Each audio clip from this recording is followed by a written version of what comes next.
I was deep in it, gaming on Samsung Galaxy Z Fold 7. Unfolding the screen made it twice as big and so immersive, I kinda lost myself. Might have trolled a little too close to the sun. Someone in the chat told me to touch grass, so I took my Z Fold 7 outside and kept playing. Still won, got a tan, and a nice little reset. Powerful processor, realistic graphics, you stay locked in, streak stays alive. Can your phone do that? The new Galaxy Z Fold 7. Get yours at Samsung.com. If I can save 7,000 people a week from being killed, I think that's I want to try and get to heaven if possible. I'm hearing I'm not doing well. I hear I'm really at the bottom of the totem pole. But if I can get to heaven, this will be one of the reasons.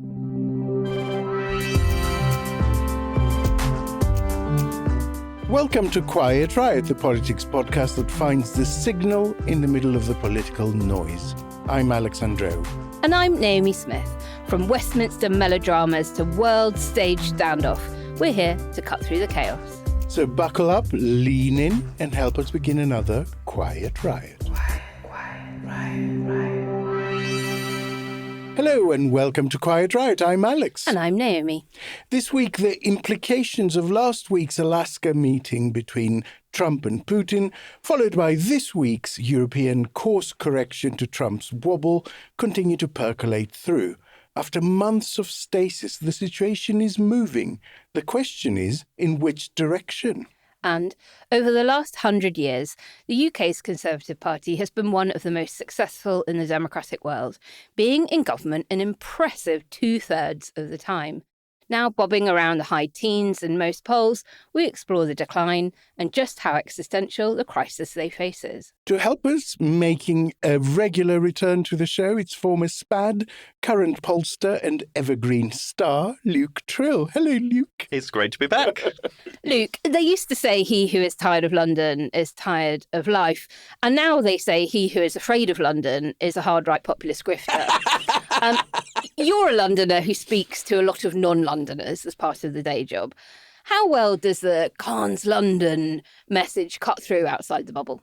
I think it's certainly starting to cut through more. And in fact, on our top issue tracker this week, we had crime going above 20%, which is the first time we've had it, I think, since last autumn. So it's definitely rising. And I think there's a sort of perception of lawlessness which is starting to percolate out beyond cities, and people sort of think, I wouldn't want to go to a city because, I worry about what would happen to me there. And I think that's what's percolating out. And I actually find, to be honest, I find this debate about whether London has turned into Gotham City or whether London is really Eden actually quite tedious, because there was a great, I don't know if you've read it, John Murdoch piece, which basically said, it's quite clear that violent crime is down, but disorder, what you might call that people see every day, some elements of that are up. So, personal theft, some elements of shoplifting.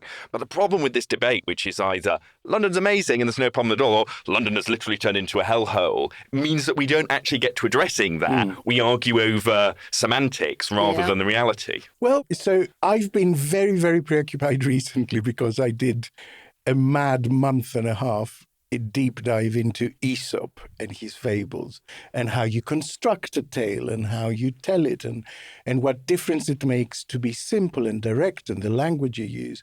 And I think what's happening is that the battle is about the narrative rather than the detail. And I think that's probably right. Actually, let policy wonks worry about the detail and what to do about the particular crime that's going up or down. The thing that needs battling is this idea that we've suddenly become a dystopia.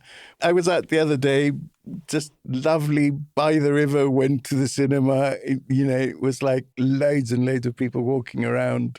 If you live here, you just don't recognize that picture of Nigel Farage saying, I dare you to go out after 9 p.m. of an evening. Wearing all of your expensive jewellery. And look, I think it should be possible for us to say, we live in the greatest city in the world, and to say there is particularly something going on with shoplifting that we need to tackle. And phone theft. And phone theft. Because I think for lots of people, it is less sometimes the the impact of the crime on them, but that they see shoplifting happening and they're like, why isn't that being stopped? And that feeds into am I a mug for playing by the rules? And that allows the narrative of, and London's also really dangerous and you can't afford to get out to take hold. And it's how do we do both? And I think sometimes London's champions then fall into the trap of being like, nothing to see here, it's all good. And actually, I think we should be bold enough to say, we love our city, there are lots of things which are great about it. This portrayal of it is totally wrong, but there are things we want to improve. Yeah, for sure. Riot.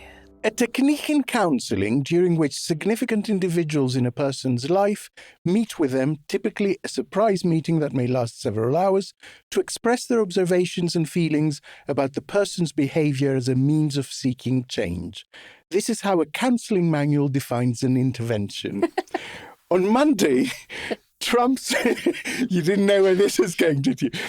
On Monday, Trump's long-suffering European family gathered for just such a meeting. It told the president, well done, buddy, how amazed they were by his collection of MAGA hats, how absolutely terrific he is, the best really. He doesn't say it, everyone says it. And also to stop acting like Putin's gimp, if at all possible. In the background, J.D. Vance grimaced like a Greek mother watching a son's girlfriend cook for the first time, but stayed out of it largely, perhaps recovering from his recent trip to Britain during the big August DFS sale. But then, could it be white smoke? Promises of American involvement in the security guarantees were finally extracted after months of refusal. This was a significant moment. Luke, Starmer went into the very first meeting when all this started months ago, saying there cannot be a sustainable deal without a US backstop, and has repeated it at every opportunity since. Europe must play its role, and I'm prepared to consider committing British forces on the ground alongside others if there is a lasting peace agreement. But there must be a US backstop, because a US security guarantee is the only way to effectively deter Russia from attacking Ukraine again. Is this a victory for patient diplomacy, or could we have arrived at the same result much faster if European leaders had been firmer and maybe a little less sycophantic from the start? So, it's a really good question. And I guess whatever outcome comes, I think it's going to be very difficult for supporters of Ukraine to swallow. And I think we should remember that there isn't going to be a good outcome for Ukraine. I do think the way Starmer behaved, particularly in the wake of that Oval Office meeting, was really important because things could have gone totally off the rails. And I think in some ways, Donald Trump had to be shown that Putin wasn't a man of his word. And I thought it was one of the most revealing Trump press conferences, which they're all revealing in... or completely not at all. No. Certainly memorable. But was that one where he was like, well, I don't know. I mean, he keeps saying he wants peace, and then he goes and bombs a load of people. And how Melania was taking the mickey out of him for believing him. Exactly. It was that one. And I think you had to get to that stage with Donald Trump. We're not in normal times. That photo of the European leaders sat around his desk was pretty extraordinary. I think, I'm someone who thinks the pragmatic Starmer approach was probably the only one available. And I do think there is, if there is one thing which has come out of this, and this is obviously Naomi's area of expertise more than anyone else, is it's that Europe has to realise that it's got to start forming, its own defence backstop, and that actually we can no longer rely on the US. For the moment, we have to, because Europe hasn't built up that backstop. It's neglected it. I think we've now got to look, and I think, it's very clear from our polling that Britons think that working with Europe on defence issues should be one of the priorities going forward. On the polling then, Starmer has done quite a lot of foreign policy in the last year. There is a discussion, therefore, about whether he has perhaps been too focused on international diplomacy to the detriment of everything going on at home. Is there anything in the polling that points to that being a prevalent view amongst voters? So I don't know about prevalent, but it certainly comes up in focus groups. So people will say, why is he always on a plane? He's never here. The people aren't necessarily fans of the PM, although fairly or not, the PM's approval rating has tumbled since he has come into office. And it's not that they don't think Ukraine is a priority. It's not that they don't think geopolitical summits are a priority. We know that, the UK is one of the few countries where we don't have polarization on Ukraine, which is great. But it's a sense of, I still can't pay for my shopping. I still can't get a GP appointment. We still haven't tackled channel crossings for some people. Shouldn't he be doing that more? Yeah. And I think part of the challenge is that, in Downing Street, would say this is terribly unfair. Look at everything he's done. But I think it's because international trips make for visuals that stick in people's head. So yes, we know from the stats he has been abroad quite a lot. But I think that's magnified in the public's mind because the image you remember is Keir at a summit. You don't necessarily remember Keir visiting the JCB factory. And so I think that's... Keeping the furnace on in Scunthorpe. Exactly. Why they didn't milk that for 3 days straight in the news, I do not know. In fact, I said to someone yesterday, that was Labour's best moment in public politics. I did agree with people were like, there was a threat that was faced and the government showed that government can step in and make your lives safer, more secure, keep your jobs, keep a national industry going. It was exactly what people think government has failed to do for the last however long, including, the lots of the last government. They were doing it. And yet it was a one-day thing. Not even one day, really. But half a day. Because it was, I seem to remember they decided to stick to their grid, which involved some announcement on education or something. The next day. And it was Johnny Reynolds rather than Starmer who really needed the PR win of being there. Anyway.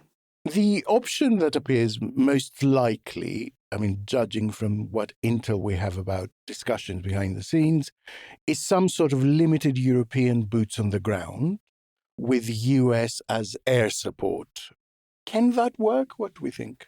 Well, Lavrov poo-pooed it yesterday. So that's a good so thing. I doubt it. No, but I think the problem Trump has always faced is his complete ignorance about world matters and never appreciating how far apart the Ukrainian and Russian positions are and still are.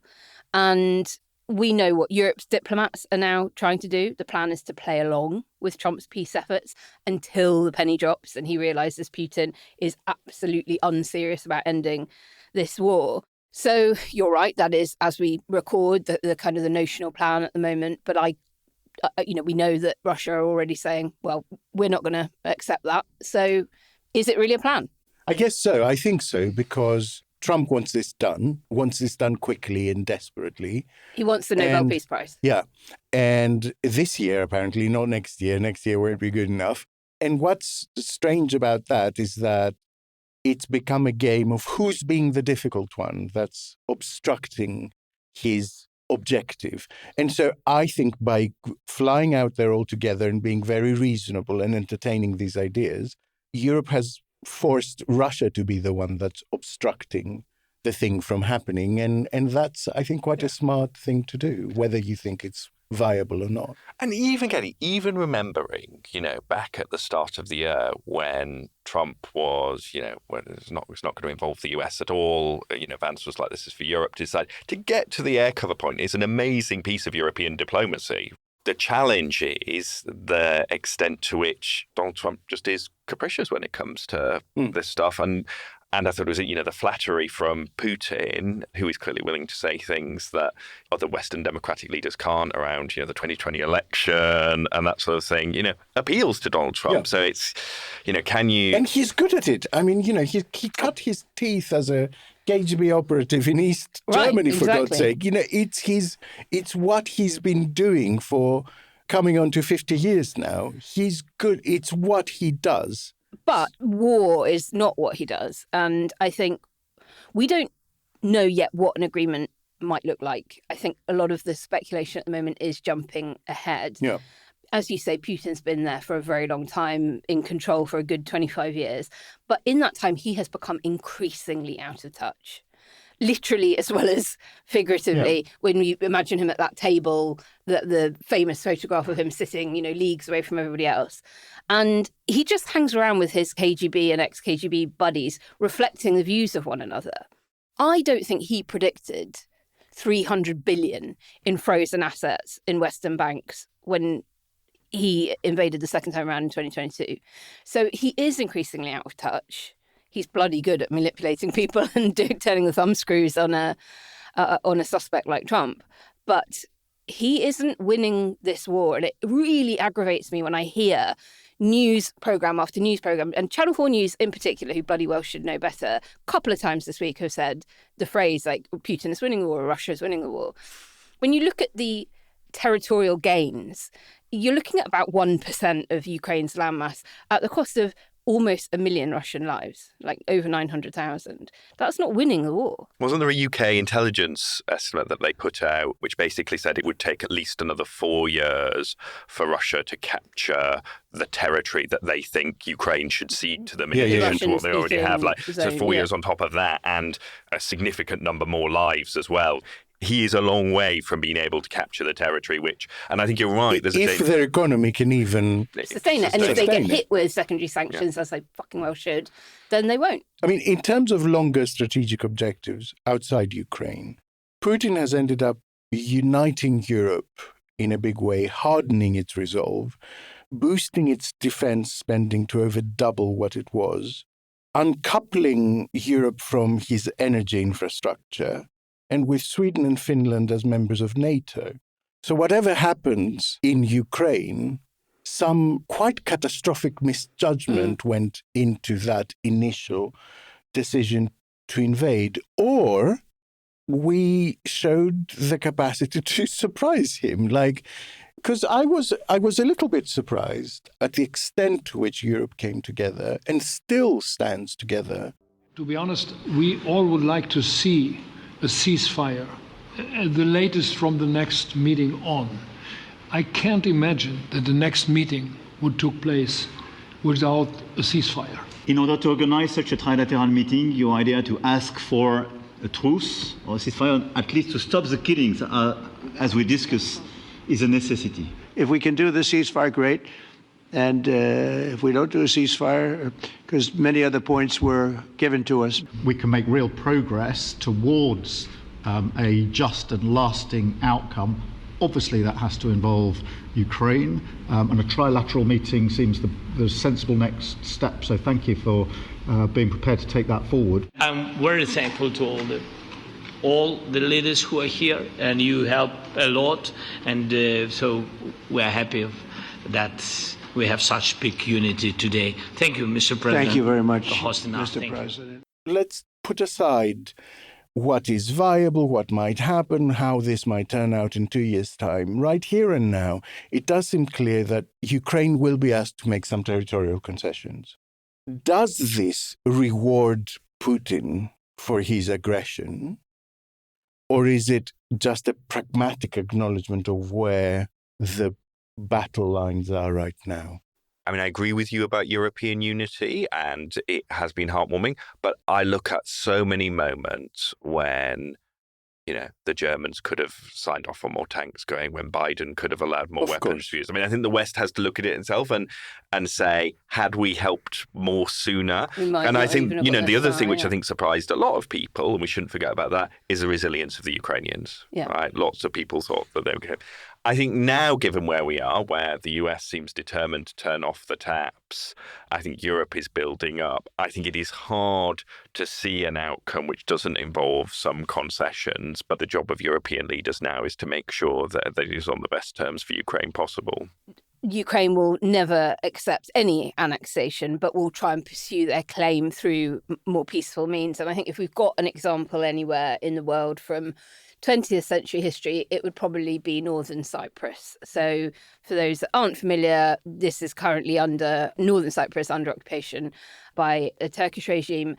And as a country, is not recognised by anyone other than the occupier. So you can't fly directly to Northern Cyprus. You have to touch down in Turkey before then taking off again and landing at their airport in the north there. And you've got UN peacekeeping troops along the border as well. So I think if there's a precedent, it's that. It's not that the Cypriots have ceded that land, it's that they're treating it as an occupation and are trying to resolve it through peace talks and summits. And here we find ourselves 50 years later with no progress whatsoever. But if there's a model to hope for, I guess that's one we could hope for.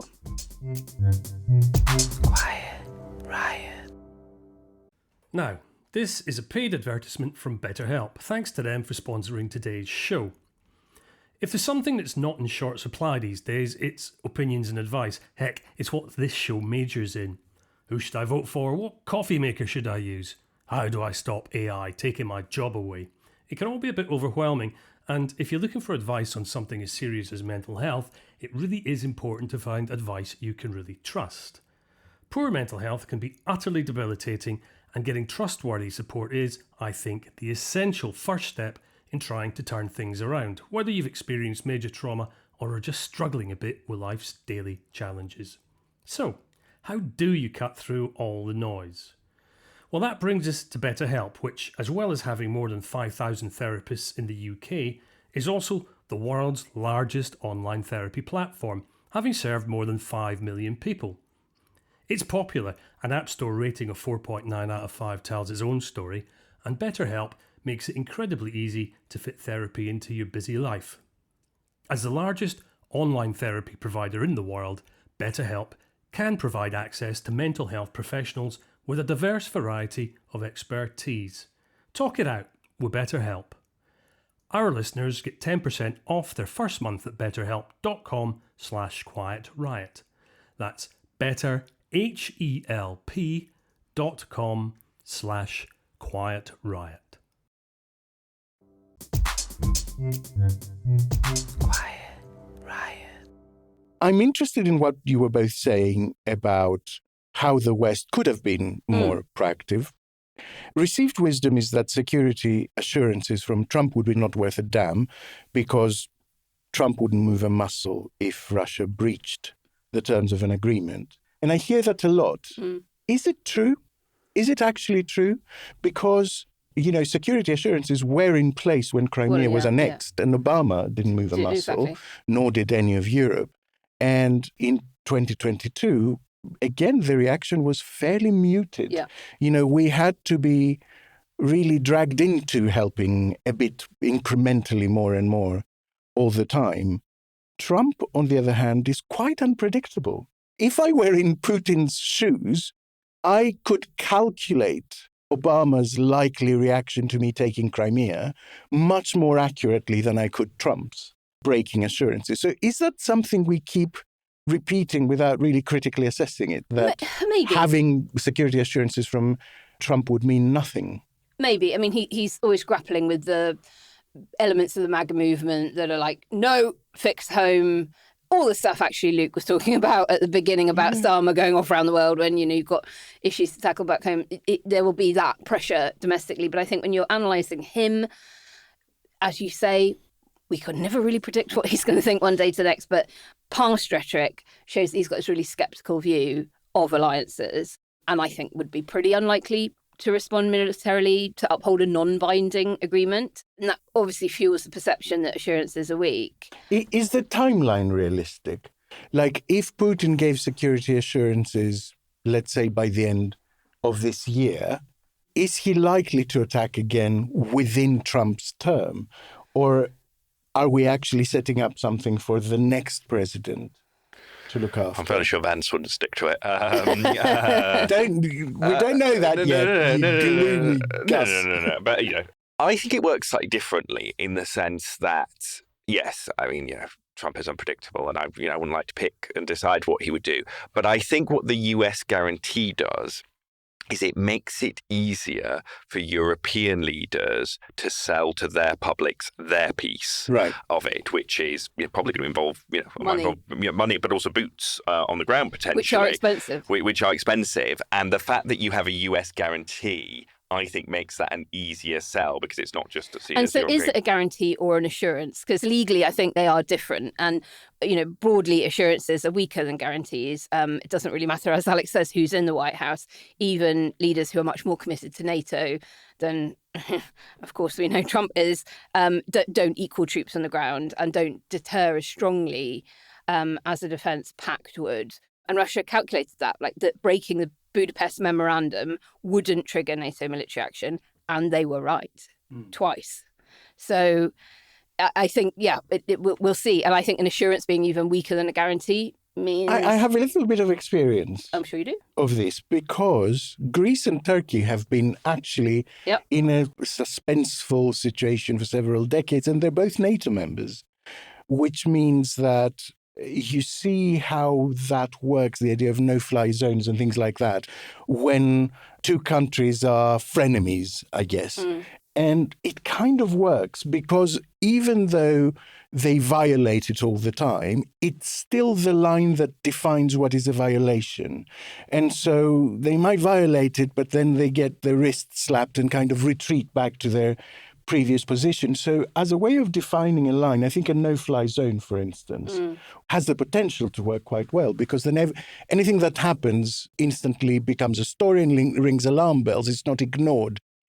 There are many who argue that by babysitting Trump, European leaders legitimize his authoritarian actions at home and abroad. Is Europe in a position to isolate America? Could it get itself into such a position quite soon, since it seems to be working quite actively behind the scenes around the idea of a Europe that is standing on its own 2 feet defense-wise? The short answer is no, but the longer answer is what Luke mentioned at the top, that in the mid to long term, it is and probably needs to be. I think if you look at security dependence right now, NATO remains the cornerstone of European defence, and the US provides about 70% of NATO military capability, including, of course, nuclear deterrence, long-range strike, all the logistics, and Europe just cannot replace that quickly. Even if it was to commit it all tomorrow, it's going to take years. And then you've got the economic interdependence around being each other's biggest trading and investment partners, etc. Germany isn't going to want to cut off, US market for car industry, etc. Then you've got energy and tech. Yes, Europe is diversifying and certainly has tried to since 2022, but US still a very key liquefied natural gas supplier and has lots of dominant digital platforms, semiconductors, AI ecosystem, all of that. So at the moment, I think Europe lacks the hard power and the economic autonomy to really isolate from Washington at scale. So near term, very unlikely. Medium term, it is more plausible, particularly if the UK gets into the access to the safe fund, investment in defence, energy independence, technology all begins to pay off, then you could see a reduction in the reliance, enough to chart at least a semi-independent course. But it would look more like hedging than isolation, I think. You can imagine a kind of perverse side effect where, let's say, Europe does decide in the short term to take on Trump. The tariffs come in, the security guarantees go. What does that do? It boosts the European populist right. So you actually end up there. Bear in mind, we're in a situation where the AfD are challenging for number one in Germany. They obviously don't have to have elections for a while, although that coalition is not the most stable. In France, National Rally, there is a chance that Bardella becomes the moment when they can finally cast off some of the toxicity of the Le Pens. Actually, across Europe, the effect of finger weight in the UK, it might boost Nigel Farage and reform. Say, look, Keir Starmer's tanked the economy. Actually, it could be counterproductive even on the kind of rule of law issues which we all care about. And I appreciate that's a deeply kind of cynical realpolitik way of thinking about it. But I'm not sure that realpolitik equals cynical, to be honest. I think I'm that's reassured. I think that's an albatross that's been hung around our necks and we should reject very firmly. Luke, you are of Ukrainian heritage. I am, yeah. How have the last 3 years felt for someone with a sort of emotional connection to that place and that culture? I don't know how strong it is for you, but stronger than it is for me. Yeah, for sure. Look, growing up in Halifax, I would go to the Ukrainian club every Friday night, where we would do the dancing lessons. I've obviously been to Ukraine. My knees are well retired from that. Maybe videos. When I remember sort of 4 a.m. when our time wasn't, when Russian tanks started rolling in and Zelensky gave his speech about what should be quiet now is what's happening in Donetsk and or the Donbass. I found it really difficult, and I found it difficult at a few moments throughout this. I guess the one thing which I have found reassuring is, in my job I often have to look at public opinion, and a lot of it can be quite gloomy and depressing. And actually, I've really taken heart from our stuff, which has shown quite how strong British support for Ukraine has been. Yeah. Something like Homes for Ukraine is kind of, incredible, given where the wider debate about refugees and migration is, the support for that, people who step forward. Brits love an underdog, don't they? Yeah, no, we do. And have a real sense of fair play as well. So I found that. I think the hardest moment for me of all of it, actually, and look, hard for me is nothing compared to what people in Ukraine are actually suffering, but was the Oval Office meeting, because I was I just, Yeah. just horrible. seeing that, it Horrible. just sort of viscerally. It was But again, reassurance. Went and did a focus group in Merthyr Tydfil a couple of weeks later, a group who were, at least half of them were likely to vote for reform. And they were saying, this is appalling, we don't do this. So there is that. Which brings us to a call to action. As always, we go with Arthur's recommendation on this. Smart Medical Aid for Ukraine, an extraordinary organization that sends the actual practical things that are needed by medics on the ground, everything from stitches and gauze to prosthetic limbs. And I cannot emphasize enough how important that stuff is to Ukraine right now, not only by virtue of its practical use, but by virtue of its emotional symbolism to say that here we are, we stand in solidarity with you. It really does mean everything. Quiet, riot. Just when he thought he was out, they pull him back in. Last week, we teased the possible demise of Wokey Dokey, only for listeners to respond, no! So reluctantly, Alex has waded up to his navel back into the murky waters of right-wing cancel culture for the continuing saga that remains, Wokey Dokey. Wokey Dokey.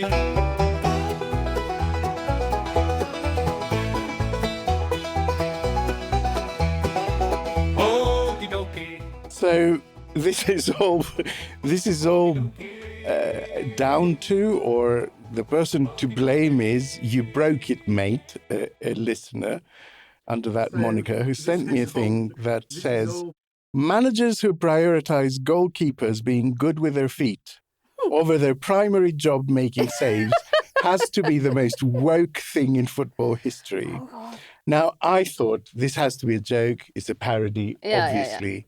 A tiny bit of fairly superficial research has revealed a world spanning several big clubs in several months where this is actually a thing. Isa says, Chevalier isn't as good as Donnarumma shot stopping, but hipster woke managers like Enrique value ball playing over actual goalkeeping ability. Then we have a Manchester City fan saying, Pep is dogmatic, but he's not foolish. He's more than aware that there's too much quality in football nowadays to survive with a mediocre shot stopper. And 2 years ago, Trafford was considered a woke profile. If goalkeeping is about literally saving shots, Sanchez would be the undisputed best in the world. But in today's woke era, it's also about passing. Another one, assistant head of goalkeeping. Game has went full woke, bro. You either can catch the ball or not. Like, what the fuck? Aero Malcorps. I've said it before and I'm going to say it again. Modern day goalkeeping is utter woke nonsense. Goalkeeper's most important attribute is stopping shots. Frenzy says, can't name even 5 top shot stoppers in the modern game. Everybody wants to play with their feet. Woke nonsense. So there you have it. This week, goalkeepers who have good distribution are woke. Sorry. Right, okay, look, as somebody who's not a massive football fan like you are, what are they complaining about? The trainers are saying you've got to be good on your feet and the trend over really a couple of decades, this is not a new thing, but the trend has been to go for goalkeepers who have, as part of their game, they're good at passing the ball or booting it back up down the pitch. Their distribution is better, right. Basically. They're better at getting the ball to the right person up the field. Yeah. Which is important too. And sometimes that will be balanced with their shot-stopping ability. Right? Oh, so they're saying they're conceding too many in goals. the olden days, you would only choose goalkeepers for their shot-stopping. Who could and take up half the goalkeepers who goal can with pass the ball are woke. wingspan. It just confirms my view that woke has basically become anything I don't like is woke now. So I think this is a good reset to low-level absurdity that this feature needed. We're taking it back to basics with woke. Listeners, send anything you find on your traversing of the internet through to quietriotpod@gmail.com. If you've shopped online, chances are you've bought from a business powered by Shopify. You know that purple Shop Pay button you see at checkout? The one that makes buying so incredibly easy? That's Shopify. And there's a reason so many businesses sell with it, because Shopify makes it incredibly easy to start and run your business. Shopify is the commerce platform behind 10% of all e-commerce in the US. Sign up for your $1 per month trial and start selling today at shopify.com/promo. Go to shopify.com/promo.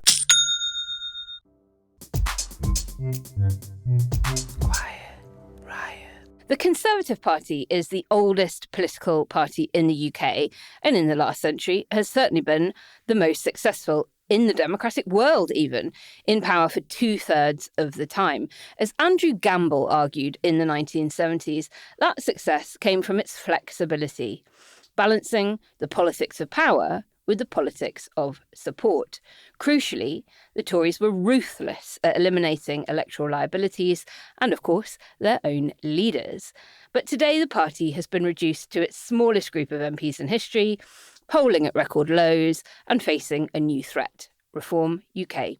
The question now is whether its old institutions and newest leader can still deliver a path back to power, or if wholesale reinvention is going to be needed to fend off what Reform calls an extinction-level event for the Tories at the next election. The British people now see the Tory party for what they are, which is a party that will say absolutely anything to get themselves elected and then do the complete opposite when they come into power. They allowed wokery to run rampant throughout all the great British institutions, including and especially our civil service. They have a huge amount to answer for. I'm amazed, frankly, that they're able to say these things with a straight face. The British people see them for what they are. They betrayed every principle that their voters elected them to uphold, and they're going to be consigned to the history books as a result. So with the Tories at their lowest ebb in living memory, Luke, though I think more in common, how's them performing slightly better than some of the other pollsters? The big question is why? Like, how did they get here? Is it just about personalities at the top, or does that run deeper into the party's very institutions, like structural issues, weakened local associations, dwindling membership, rather than just leadership? Like, how did they get here? Well, I think it's a combination. You know, it is telling that even when you speak to Conservative former ministers and ask them the greatest achievements from their last 14 years in office, they'll often be able to say education reform. So, you know, some may contest that, but, you know, there's a story to tell. Maybe, you know, stabilising the economy 2010 to 15. Again, big contentious debate about the long-term legacy of that.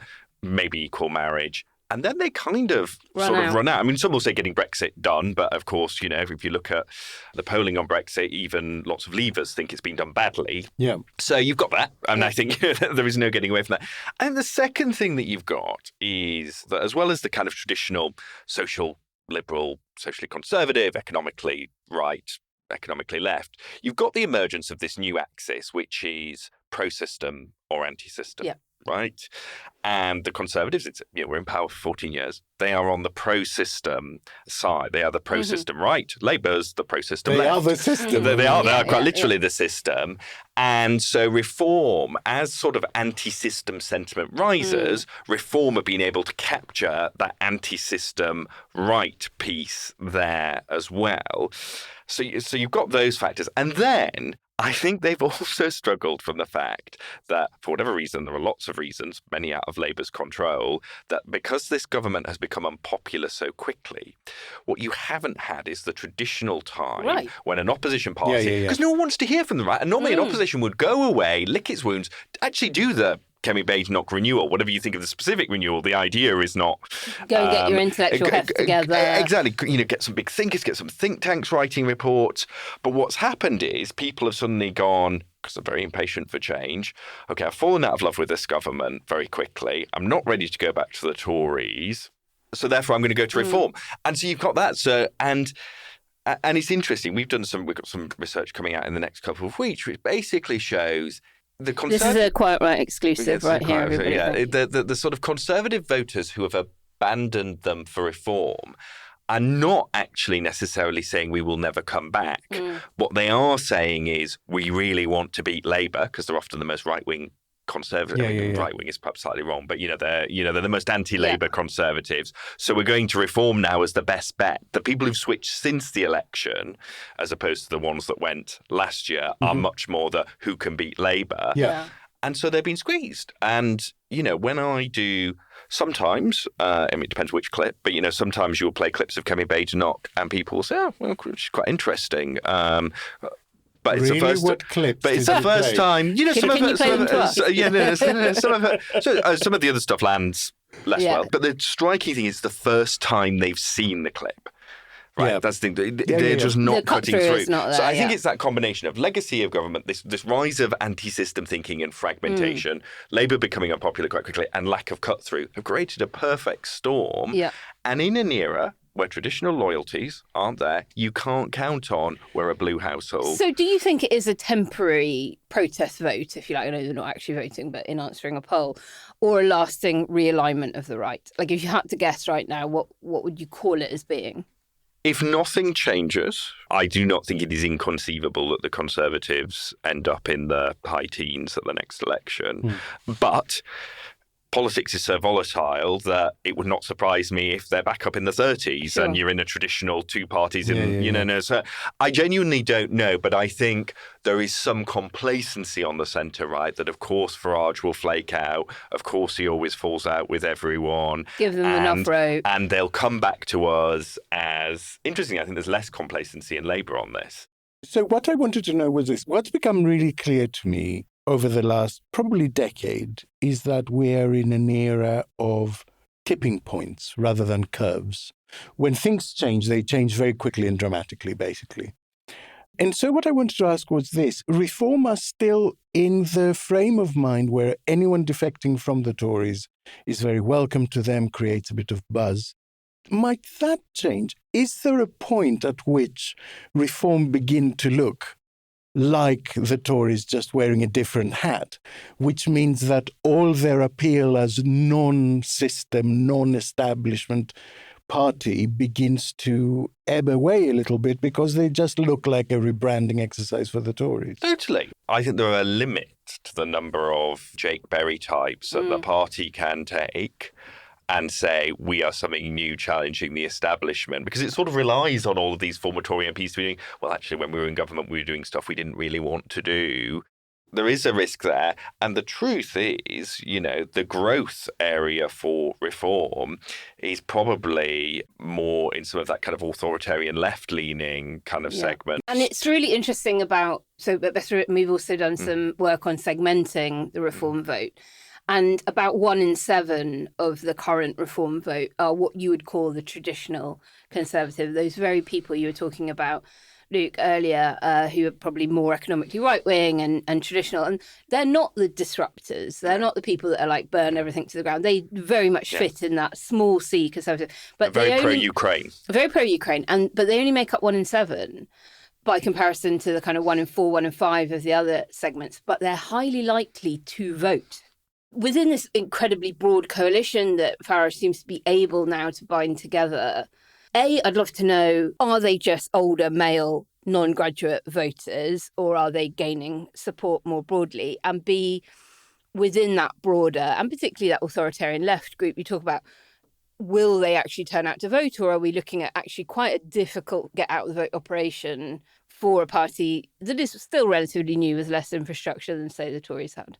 So, they ask kind of almost the central questions of where reform goes. I think on the first one, they remain more male than female. They remain slightly old. Well, they remain older, but they have a flatter age profile than either the Tories or Labour, which is interesting. So they sort of peak in sort of young baby boomer, late Gen X. I'll come back to that. The big shift since the election is that they have become slightly more female. So the group that has had the biggest swing to reform since the election is Gen X women. they're often the most unhappy with the state of Britain. Lots of them are Gen X women or younger baby boomers have double care crises. Right, yeah. So they've got kids at home still that they thought would be moving out and they can't, and Ailing they're caring parents, for yeah. ailing parents, struggle with public services, obviously experience, because we are still a society where women still tend to do more of the shopping, experience those kind of price rises firsthand. And so that group are the group who've been tempted, but they are also inherently more cautious about throwing the baby out with the bathwater. And they are the group who will ultimately go for reform if they think the risk of rolling the dice is lower than the status quo being miserable. And have those women come from Tory or from Labour? A bit of a mix of both. On the turnout question, I think this is so interesting because, look, my default as someone who does lots of polling is if someone hasn't voted in a previous election, we can fairly regularly assume it's unlikely or they're far less likely to vote in a next election. And so during the locals, when we did our polling then, we found this really interesting factor. We found that Reform voters were the most likely to say we will definitely vote, but the least likely to say we normally vote in local elections. And I don't mind admitting, as a result, I gave in our model, quite an aggressive weighting to having voted previously. What that meant I ended up doing was actually underestimating the Reform vote in some of those mayoral races, because it turned out actually the 10 out of 10 I will vote was right. They meant it. Now, general elections are different kettle of fish. We know that... But they're still motivated. They're still motivated. They're still motivated. And I guess, if we go back to... sorry for listeners for bringing back to the trauma of the Brexit referendum, but let's go back to that. This is a group of voters who vote either when they are angry enough to vote or they're inspired enough to vote. You've got to reach a different level. And in Brexit, they were there. And 2019, lots of them were there. And I think this is the other thing. We talk about them being non-voters. And it's true, lots of them were non-voters in 2024, but a big chunk of them, I think it's around half, did vote in 2019 for Boris. Yeah. And so... Well, look, we're meant to be talking about the Tories and not Reform, but I think that says it all. They are being superseded by Reform, and it's incredibly difficult not to, get bored of their demise and go to where the trajectory of travel seems to be. But I want to get back to them because when we're talking about the groups that have backed the Conservatives, they have managed to unite business interests with small c Conservatives. Has that coalition broken down, and can it be rebuilt if it has? You see, if I were advising the Conservatives at the moment, the space that I would probably try and occupy actually is that kind of traditional conservative economics, right? Because pro-business, lower taxes, personal responsibility. Because what you can do, and look, I'm not commenting on whether I agree with the merits of this, but I think it's the only lane for them at the moment, is saying Labour aren't doing a good job with the economy, Farage is promising loads more spending, we're the small c Conservatives here, and that appeals to business too. Now, I should point out, that kind of... They're trying to do that a little bit. They're trying to do a little bit, but have they overinvested in the war on woke at the expense of economic credibility? This is what I'm saying. Look, there is no doubt they have to show that they are credible to their voters and what their voters care about on things like migration. But the path, at least to stability for them, I think has been a sort of centre-right economic party because... And look, that probably doesn't get you a majority. You either have to then go the sort of Cameron direction and get your social liberals in, or you go the Boris direction and do your red wall. But just to stabilise, to get back to 25, I think that's where they've got to be. And I think there is a danger that, I think for some senior Conservatives, their comfort zone clearly is on these cultural issues. And again, I'm not saying they're not important, but they're not going to be what saves the Conservative Party. Gatorade is the #1 proven electrolyte blend designed to hydrate better than water. So you can lose more sweat and raise your game. Gatorade, is it in you?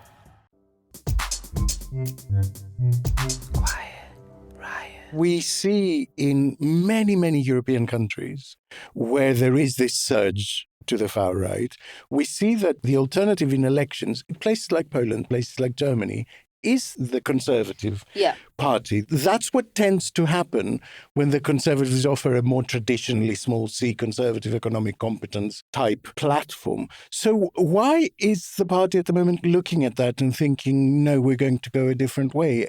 Is there an internal, a personnel explanation? Is there a policy explanation? What's going on? I mean, you're this closer to is taking back to my time when I was sort of active in Conservative politics. And part of my diagnosis, again, it's not a public opinion thing, but more of a political strategy thing. There is a group of Conservatives who have always wanted to be reformed. Right, they've always wanted the Conservative Party, and they think it is a good thing. And there is a reform leader who always wanted the Conservatives to be what he has made reform. And if you look at, and there is a group within the Conservative Party who are obsessed that the only way forward is to unite the family. And I find it hard to think of examples where parties competing with another party have been so reluctant about taking them on directly. And that's what you saw. They didn't engage with them during the election. They are a little bit more now, but they struggled to until then. And I think they're worried about it. And the cautionary tale for the Conservatives, you're up to, the CDU showed that you can, as you say, take on the AfD. Tusk shows that as well. But the cautionary tale is the Republicans in France, reduced to 40-something seats in the Assembly. And, they have been mired by many of the same debates. Do we try and ape National Rally and adopt their immigration policies? Do we not? But the problem is you just end up making yourself irrelevant. Yeah.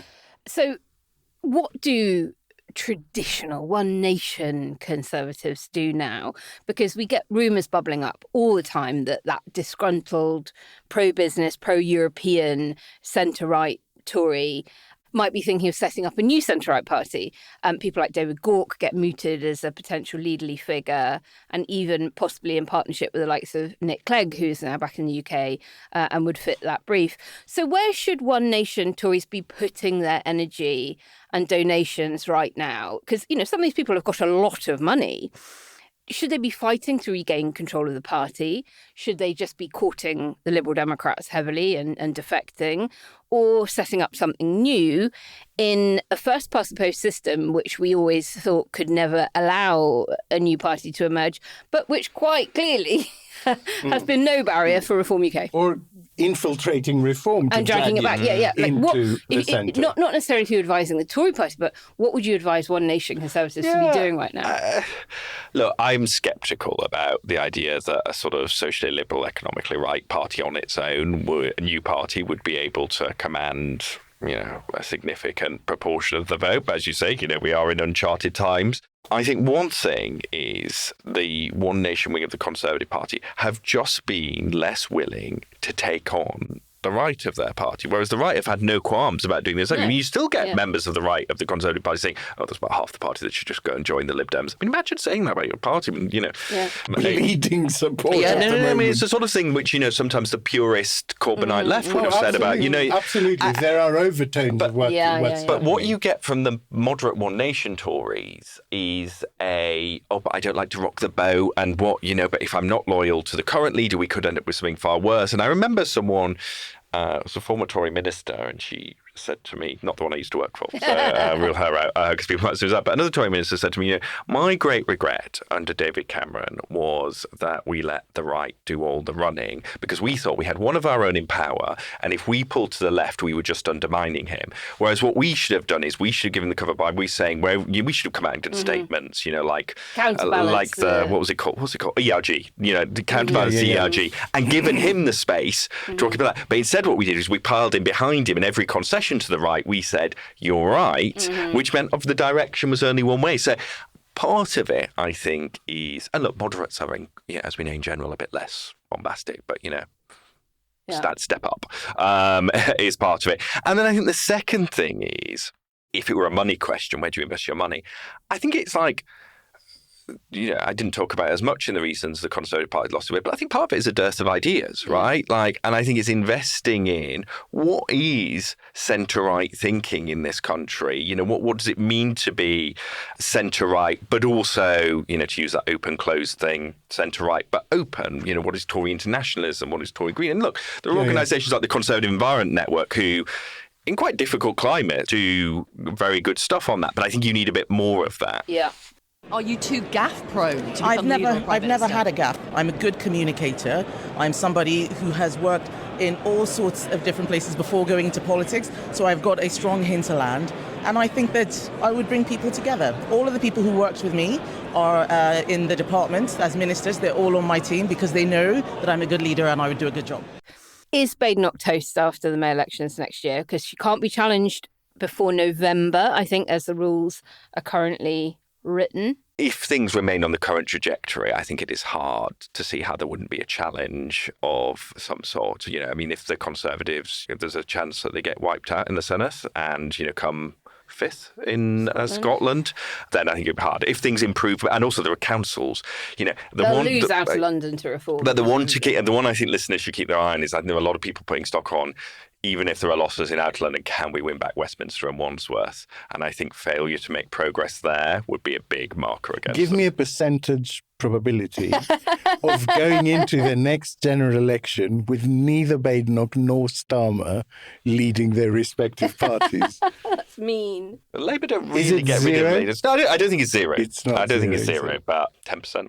Okay, Luke, call to action for our listeners. What would you like them to do? I actually think it kind of builds on what we were just talking about, the centre-right. Like I think democracy needs a healthy centre-right. And listeners who are on the centre-right, who know people on the centre-right, I think there's a danger that group just sort of go, I'm pulling out completely. And actually, it is that kind of stand up, make your voice heard, contribute, do things, because, you know, it matters.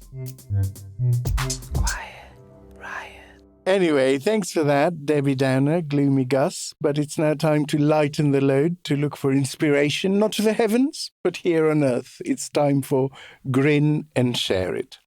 Good news is welcome to me. Bad news is hell come to me. Good news. Do-de-o-do-lo, do-de-o-do-lo, do-de-o-do-lo, I want good news. What have you got for us, Naomi? You know, Alex, if you believed everything you read on X or the Daily Mail or even your neighbourhood WhatsApp group, you'd think we were living through the absolute worst of times. We kind of are. Well, you know, if you've seen any of the Coinbase Inc. adverts doing the rounds across the UK, you really would believe it was the end of civilization, chaos everywhere, nothing works, world going to the dogs. But there is a twist, because the actual truth is rather different. Because while everyone is harping on about decline, Gallup and their latest global poll shows more people than ever report that they are thriving. Not just getting by, but thriving. 1 in 3 people worldwide are rating their lives at the very top end of the scale. And that is the highest they've ever recorded. Wow. So while the headlines are all doom, the data says, cheer up. World, you're doing better than you think. And even better, only 7% of people worldwide now say they are suffering, matching Gallup's lowest ever record on that question. And it was 12% just a decade ago. And it isn't just high spirits, it is a sustained trend. People across all ages, genders and continents are reporting being better off and more hopeful about the future. And that future score, well, a solid 7.2 out of 10. So practically peak optimism. And unlike metrics like GDP, which we so overly focus on, that predominantly measure economic output and therefore somewhat capture the standard of living in a country, self-reported metrics of thriving and suffering give you this greater clarity as to exactly whether that wealth is leading to a more prosperous nation or not. So despite all the chaos, climate disasters, wars, endless doom scrolling, it does seem most people out there are actually hitting the good life button. Most of us are thriving, and I think that is worth smiling about right now. Yeah, absolutely. Who knew global polling could be our secret happy source? Oh, yes, Luke. Luke did. I'm a constant source of joy and happiness. Thanks, Naomi. Listeners, as ever, we'll drop a link in the show notes so you can not just grin, but also share it. And that is all we have got time for on today's show. A huge thank you to Luke for joining us in the studio once more. Thank you for having me. Yeah. And before I bid farewell, we have just enough time to rattle the can for your support. ko-fi.com/Quiet Riot Pod, you know by now. And like other shows, we make all content available free to everyone. And we've been bringing you 2 weekly episodes throughout the summer, as well as several bonus ones, okay, mainly because we can't afford to go on holiday, but still, we work harder than a bottle of Trump's fake tan, so please reward us as generously as you can afford. Thank you, everyone, for tuning in. We'll be back on Sunday with all the latest political updates to provide you with bank holiday entertainment. But until then, enjoy the rest of your week. We love you more than matching luggage. Bye. Bye. Bye.